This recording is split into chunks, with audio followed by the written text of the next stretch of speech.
YouTube থেকে কোরআন তেলাওয়াত শুনবো মোবাইলের স্ক্রিনটা বন্ধ রেখে। বিশ্বাস হচ্ছে না? এই যে দেখুন, আমি কোরআন তেলাওয়াতটা প্লে করেছি, স্ক্রিনটা বন্ধ করে দিলাম, এই দেখুন চলতেছে। ঠিক এরকম ভাবে শুধু কোরআন তেলাওয়াত না ভাই, গজল শুনতে পারবেন, ওয়াজ শুনতে পারবেন। আমি জানি আপনারা অনেকেই পাগল হয়ে আছেন এই সেটিংসটার জন্য। এই যে দেখুন, স্ক্রিনটা বন্ধ, আমার ইউটিউব চলতেছে।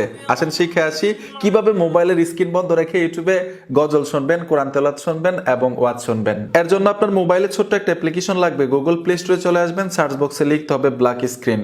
এইখান থেকে ইনস্টল করে নেবেন। অ্যাপ্লিকেশনটা ইনস্টল করার পরে ওপেনে ট্যাপ দিবেন।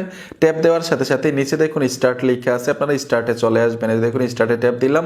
এখান থেকে পারমিশন দিতে হবে, ব্ল্যাক স্ক্রিন যে অ্যাপটা আছে পারমিশন দিয়ে দিবেন।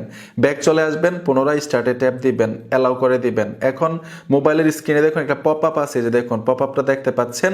আমি ইউটিউবে চলে আসবো, এই যে দেখুন আমি কোরআন তেলাওয়াত আবার প্লে করলাম, ঠিক আছে চলতেছে।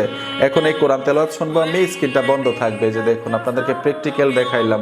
ঠিক এরকম ভাবে যখন পপ আপটা থাকবে, এই যে পপ আপটা থাকবে, আপনি গজল শুনতে পারবেন, কোরআন তেলাওয়াত শুনতে পারবেন। শুধু টাচ করবেন, স্ক্রিন এরকম ভাবে ব্ল্যাক হয়ে যাবে।